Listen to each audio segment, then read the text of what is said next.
دوستو، اس چینل میں آج آپ کو الرجیز کے متعلق کچھ بتانا چاہتا ہوں۔ مختلف قسم کی الرجیز ہوتی ہیں اور بعض بہت پیچیدہ بھی ہوتی ہیں۔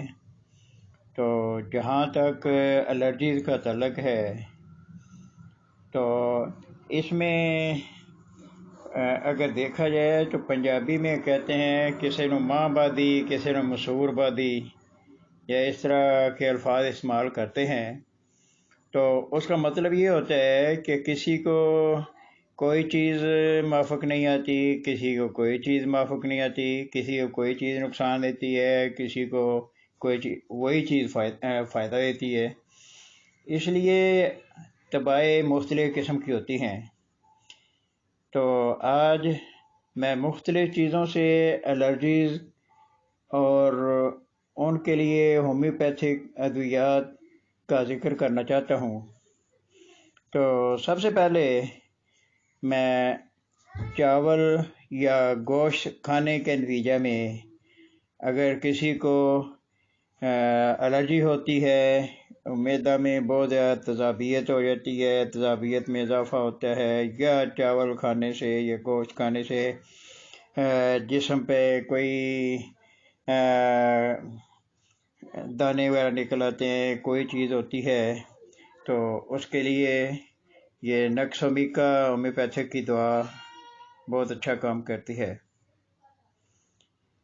دوسرے میں نے ایک اور ویڈیو میں ایکونائٹ کا جہاں ذکر کیا تھا تو وہاں میں نے یہ بتایا ہے کہ چاول کھانے سے ایک جوان کو جسم پہ دانے دبے ظاہر ہو جاتے تھے، تو اس کو پھر ایکونائٹ دی تو اس سے اس کے وہ دانے وغیرہ ٹھیک ہونے شروع ہو گئے۔ جب بھی چاول کھاتا تھا تو جسم پہ وہ دانے سے نکل آتے تھے۔ اسی طرح ایک بچے کو سر میں درد ہوتا تھا اور اس کی جو وجہ سامنے آئی وہ یہ تھی کہ جب وہ گوبھی کا سالن کھاتا تھا تو اس کے سر میں درد شروع ہو جاتا تھا۔ تو وہ چاول کی الرجی یا گوبھی کی الرجی، یہاں دونوں میں ایکونائٹ CM دی گئی تو اس کا فوراً اثر ہوا اور یہ الرجی ختم ہو گئی۔ بعض لوگوں کو انڈے سے الرجی ہو جاتی ہے۔ اگر انڈے سے الرجی ہو تو کلکیریا کارب 30 وہ استعمال کرنی چاہیے۔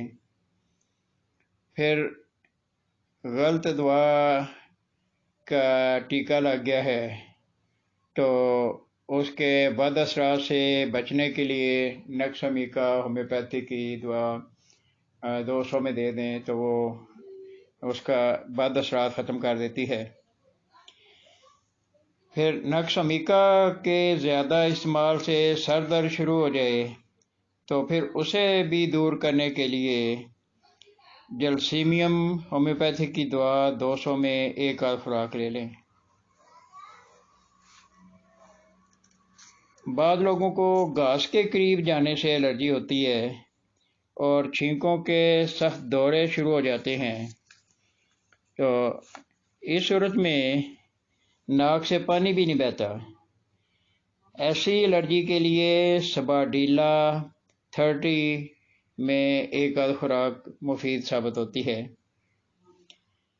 پھر بعض کو چھینکوں کی الرجی میں جسے ہے فیور کہتے ہیں، اس کے لیے چوٹی کی دوا لیکسس ہے 200 یا 1000 میں لے سکتے ہیں۔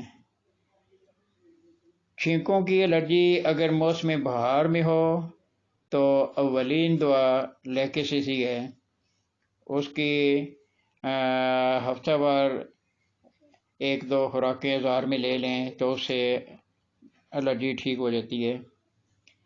پھر بعض کو پھولوں کی الرجی ہوتی ہے۔ اگر پھولوں سے کی خوشبو سے الرجی ہو اور چھینکیں آتی ہوں تو سباڈیلا 30 میں استعمال کرنی چاہیے، اس سے وہ رجحان ختم ہو جاتا ہے۔ پھر خزاں کے موسم میں الرجی سے بہت چھینکیں آئیں تو اس صورت میں ہومیوپیتھک کی دوا ایلیم سیپیا 30 مفید دوا ثابت ہوتی ہے۔ تو آج کی اس ویڈیو میں میں نے الرجی کے سلسلہ میں آپ کو 3-4 دوائیوں کے نام بتائے ہیں۔ چاول یا گوشت کھانے سے الرجی ہو تو نقص میکا، چاول یا گوبھی کھانے سے الرجی ہو تو ایکونٹ CM، انڈے سے الرجی ہو تو کلکیریا کارب، غلط دوا کے ٹیکا کا اثر دور کرنے کے لیے نقص میکا۔ اگر نقص میکا ہی کا زیادہ استعمال ہو تو اس کی وجہ سے سر درد ہو جائے تو جلسیمیم 200 میں لے لیں۔ پھر گھاس کے قریب جانے سے بال کو الرجی ہو تو چھینکوں کے سخت دورے شروع ہو جاتے ہیں اور ناک سے پانی بھی نہیں بہتا، ایسی الرجی کے لیے سباڈیلا 30۔ اور چھینکوں کی الرجی ہے فیور میں چوٹی کی دوا لیکسز 1000۔ چھینکوں کی الرجی اگر موسم بہار میں ہو تو اولین دوا لیکسز 1000 ہے۔ اور پھولوں کی خوشبو سے اگر کسی کو الرجی ہوتی ہے، چھینکیں آتی ہیں تو سباڈیلا 30۔ اور خزاں کے موسم میں الرجی سے بہت چھینکیں آئیں تو ایلیم سیپیا 30 مفید ہے۔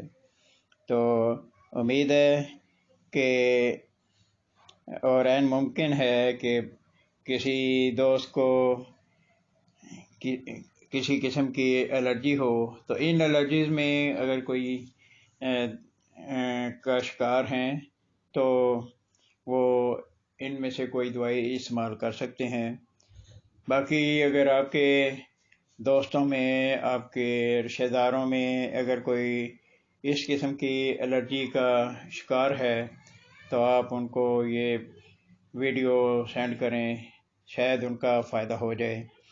تو امید ہے یہ ویڈیو آپ کے اور آپ کے عزیزوں کے کام آئے گی، اس لیے کثرت سے شیئر کریں۔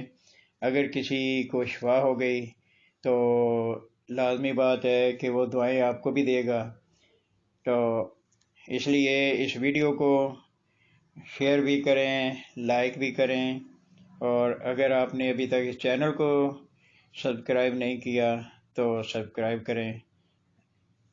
اگلے ویڈیو تک کے لیے آپ سے اجازت چاہتا ہوں۔ اللہ حافظ۔